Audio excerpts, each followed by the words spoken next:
Alright guys, I'm going to do something a little bit different today. It's going to be another top 10 list, but I'm going to give you my top 10 favorite soundtracks in comic book films. Now, instead of doing entire albums, I'm actually going to do individual songs. I love movie soundtracks, and if this was a list of all movie soundtracks and not just superhero films, my list would look vastly different because, believe it or not, I'm actually not a big fan of comic book movie soundtracks. I think 80% of them are very generic, very forgettable, very boring. Sometimes it just feels like they could be playing any sort of stock music that is used in any other type of film, or it could be any royalty-free music. Although there are a couple of superhero films that have genius soundtracks because they're made by genius composers. Now, just so you know, a lot of the soundtracks on my list are going to be Hans Zimmer. It's to be expected. The guy can never fail. Every soundtrack he touches is just pure, not gold, platinum. And just so you all know, while giving my top 10, none of them are in a particular order. I just put it in a 10 list. And then when I finish my top 10, I'm gonna give you guys my 5 or 6 honorable mentions that may find itself on a top 20. Now, I don't think I'm going to play any of these soundtracks throughout the video because, knowing Warner Brothers, they're just going to try and copyright me and I won't be able to upload this video. Warner Brothers is not very content creator friendly. I guess that's just another problem you can throw onto this company. So I'm just going to start at number 10. Like I said, no particular order, but the first song that I have on this list is Day of the Dead by Hans Zimmer and Junkie XL from Batman vs. Superman. Not only do I love that scene of Superman being worshipped like a higher power, and then we go on to see montage scenes of him saving people around the world in very different dramatic situations, and news and media outlets discussing if he's right for the world. But that song in general that plays in the background is just perfect for that type of tone, for that type of montage scene. The first half of the song is very mellow and it's capturing what Superman means to a lot of the people who appreciate him. As the song picks up about halfway through, it starts to get a little deeper and a little darker, and it starts to show the fear that a lot of the world has about him, even though he's doing good. There are a lot of times where I listen to that song and it could be used very differently, almost a day and night type of opposition. The first half of that soundtrack could easily showcase Superman being a hero to the people, being a hero of the day, whereas the other half of the song could easily be about Batman brooding and hiding in the shadows at night, striking fear and terror into his enemies. I just love for how the 4 to 5 minute run of that soundtrack sounds very similar, but yet there's a very striking difference the minute you hit the halfway point. At 9, I put Can't Fight City Halloween from Michael Giacchino in The Batman. My reasoning for having this on the list is actually pretty simple. Not only does every instrument Michael Giacchino use in this soundtrack sound like something that would belong in Batman's world and to personify who Batman is on screen, I also think that it is the perfect blend of live action, dark, realistic, grounded Batman, whatever word you want to use, but it also has the mixture of the Batman animated series. It feels like what it's trying to do is it's trying to tell people, hey, we are taking inspiration from the Dark Knight trilogy, but we're also trying to capture a little bit of your childhood by giving you a dark feeling of the Batman animated series, Also, not to mention that it does have a very similar pattern to the Imperial March from Star Wars. So because of all those things, I love it. Also, I will mention when that soundtrack hits the last minute or so, I genuinely start to feel like Batman. So it's really good. At number 8, I threw in See You in Hell by Christopher Drake from the Dark Knight Returns animated movie. I love both part 1 and 2. They are one of the last animated DC movies I've really come to love. And that entire segment with Batman and Joker is unbelievable in every way. Not only is it thrilling and suspenseful, it fills you with sadness and anger and fear. Every emotion on the spectrum that you can think of all fits into this scene in that movie. But what really helps you get there is the soundtrack. That soundtrack is so good that if I was making a Batman movie and I was maybe doing a scene similar to this, or maybe shot for shot remaking that scene in live action, I wouldn't even get a music producer to make another soundtrack for the scene. I would literally just rip it from that movie and use Christopher Drake sound. What the soundtrack does so well is it fills you with desperation. I don't think there are many moments I have found myself in where I didn't just want Batman to beat Joker so badly. I needed him to win this battle. And usually when you are a creative person and you listen to soundtracks, you start developing ideas of your own that aren't even similar to what the soundtrack is used in the particular show or movie. But there is something about this soundtrack that when I listen to it and when I think about it, I can't think of anything but Batman and Joker. At number 7, I placed Is She With You from Hans Zimmer, Junkie XL, Batman vs. Superman. Not only was Wonder Woman's first movie appearance so awesome and filled with applause from the crowds of movie theaters, but the soundtrack spoke for itself. Right after she saves Batman, puts her arms down, and that guitar solo plays, it is just so cool. Of course, that particular soundtrack and the sounds they use in that soundtrack, they are very closely related to the Wonder Woman character. But there's something about that sound, and maybe it is because they all team up together to fight Doomsday, but I don't even think I would have needed that scene to see it in my head. It feels like that is a sound that tells you the Trinity belongs together. Like, they know how to fight together. They can take on any threat you can think of. It's played at a perfect volume. It's fast-paced. It's intense. It's great for high-level action sequences. At 6, I placed Must There Be a Superman by Hans Zimmer and Junkie XL from Batman vs. Superman. As you guys can probably tell, I really love the Batman vs. Superman soundtrack. I mean, I know it's very mixed. Either a lot of people really like it or a lot of people aren't a fan of it. I love the nightmare sequence. I think it's really neat to see what happened to the world when Darkseid came to Earth. But I love the distorting nature of that soundtrack, and I really like how sporadic it is. It is just a soundtrack that reminds me of absolutely no hope. No matter what ends up happening in that scene,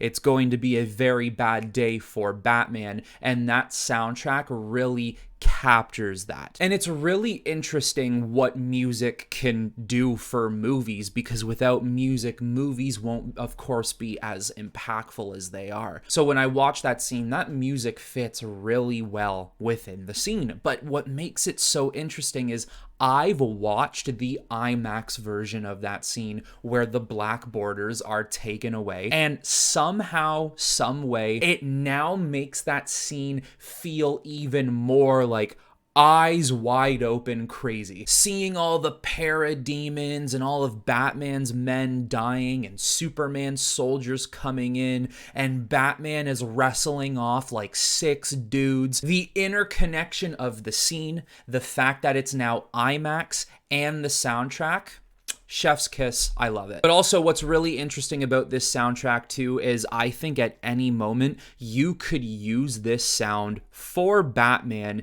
being drugged by Scarecrow's toxin. And now Batman is in a situation where maybe he is seeing his greatest fears, and whatever his greatest fears are at that time is what he's going through. I've always had this idea that maybe Batman is suffering from the fear toxin and he's in a situation where he's fighting regular thugs, but he feels like he's getting jumped by his entire rogues gallery. But the deeper into the fear toxin he gets and the more the song starts to elevate, he just sees everybody as the Joker. If I were to really organize my top 10 and literally rank them from 1 to 10, this might find itself in the top 3. At number 5, I put Their War Here from, once again, Hans Zimmer, Junkie XL, from Batman vs. Superman. Guys, the soundtrack of this movie is brilliant. There are songs from that original soundtrack that I love so much that didn't make its way onto the top 10. Their War Here is a very interesting sound because what it's supposed to be doing is it's bridging the gap between Batman and Superman.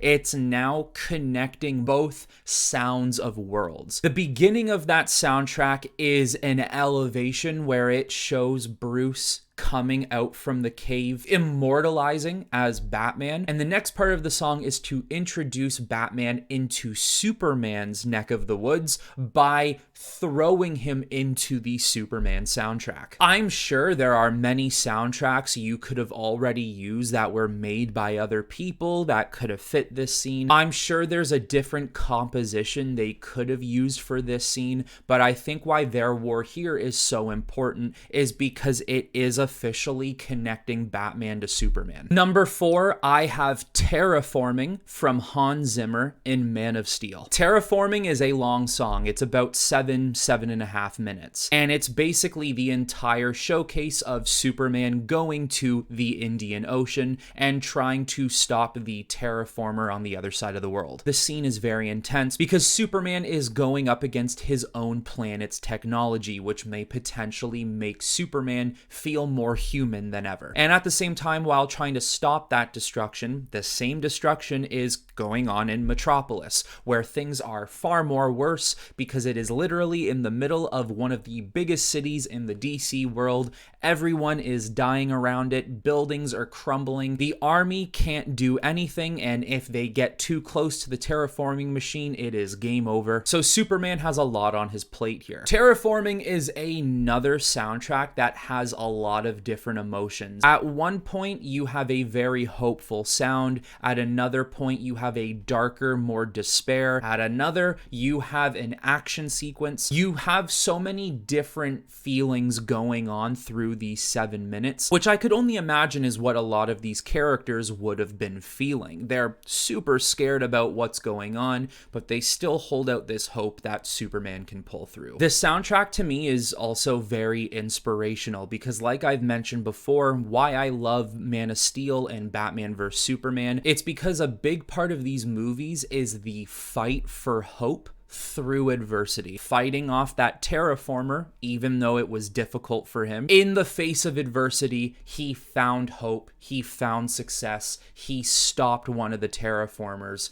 and it's a beautiful moment. Number 3, I have Superman Nuked by Hans Zimmer and Junkie XL from Batman vs. Superman. Now, from what I know, I don't believe it's on the official original soundtrack. I don't think you can find it in the playlist. I had to go digging through YouTube videos and certain places on the internet to find this particular soundtrack, which I did eventually find it. Maybe it is on a special edition of the OST. It's not long. It's maybe only 1.5 to 2 minutes. It's such a deep-rooted, heartfelt soundtrack because it really showcases that no matter what humanity has done to Superman, how they've treated him, the lack of trust we've given him, the lack of faith we've given him, no respect at all, he still is willing to risk his life, not by just punching an unbeatable monster up into space away from Earth, but also keeping it on the proper course so that they both get hit by the nuke in hopes that Doomsday dies. I love that scene so much, and I gotta be honest with you, because of that soundtrack, whenever I watch that scene, I do get tears in my eyes because it hurts me to see that they were willing to take this risk on Superman, but also the soundtrack is just so impactful for the scene. I can listen to that soundtrack without any visuals at all, and I already get that sad-filled emotion. Junkie XL, of course, did a lot of things to make this soundtrack feel, like I keep saying, deep and very heavy, but Hans Zimmer, the guy just knows how to give you any possible emotion in any possible soundtrack. Number 2, I have the Watchful Guardian from, once again, Hans Zimmer in The Dark Knight. I think discussing Hans Zimmer's perfection in the Dark Knight trilogy is certainly a discussion to have, but I think the perfection in the Watchful Guardian soundtrack is another conversation on its own. I think that soundtrack deserves to be in the top 3 of soundtracks of all time of any genre of film. That sound is so perfected.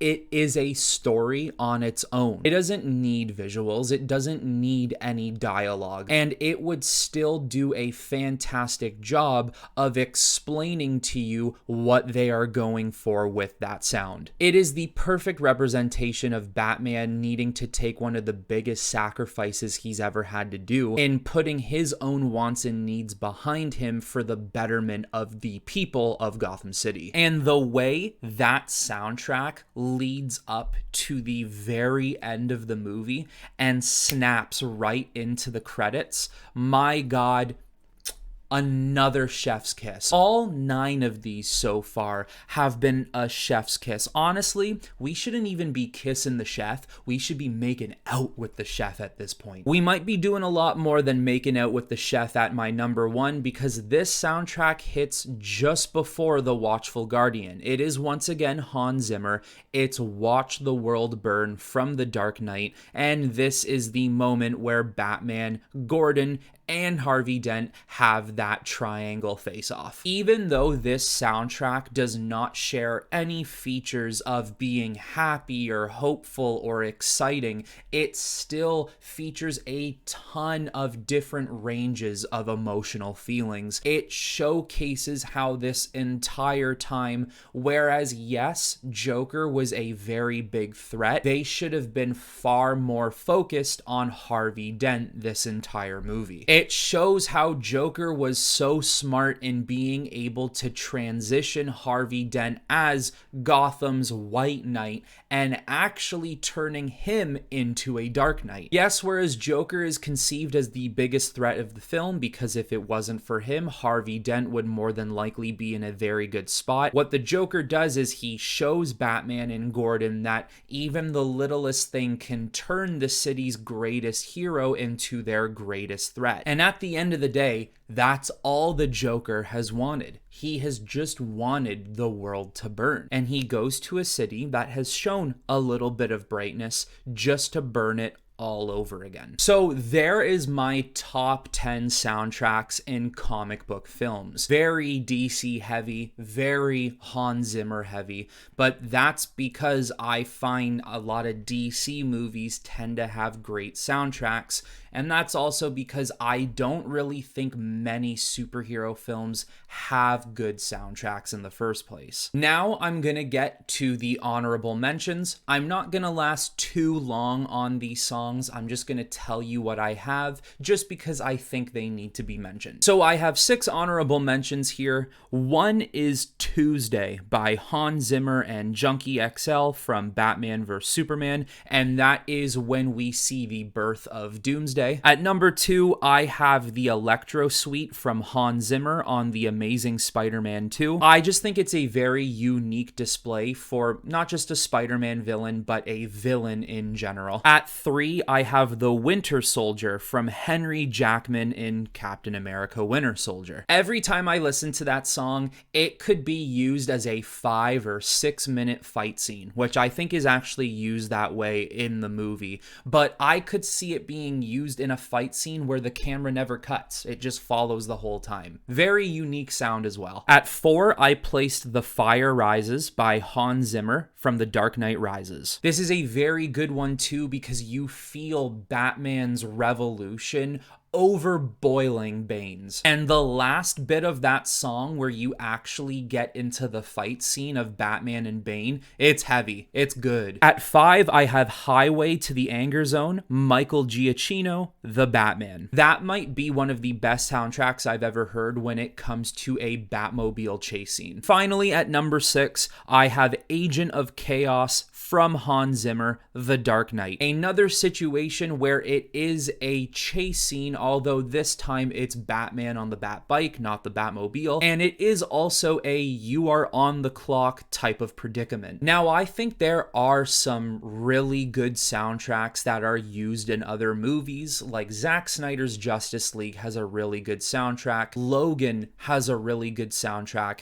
but sometimes I feel like soundtracks aren't the best when you try to download them and listen to them off your phone or off your computer. Sometimes these soundtracks are so perfectly suited for their movie that in movie it sounds so amazing, but when you try to listen to it outside, it's not that same feeling. It's not as good. And some movies just have that. There's nothing wrong with it. But regardless, that is my top 10, and those are some of my honorable mentions. So if you are a soundtrack listener and you like to sometimes listen to movie, TV show, video game soundtracks, let me know what some of your favorite soundtracks are from comic films or comic shows or comic video games. And maybe one day I will make my top 10 list of all films in general. But that is all I have for you on this one, everyone. So until next time, I will talk to you all very soon.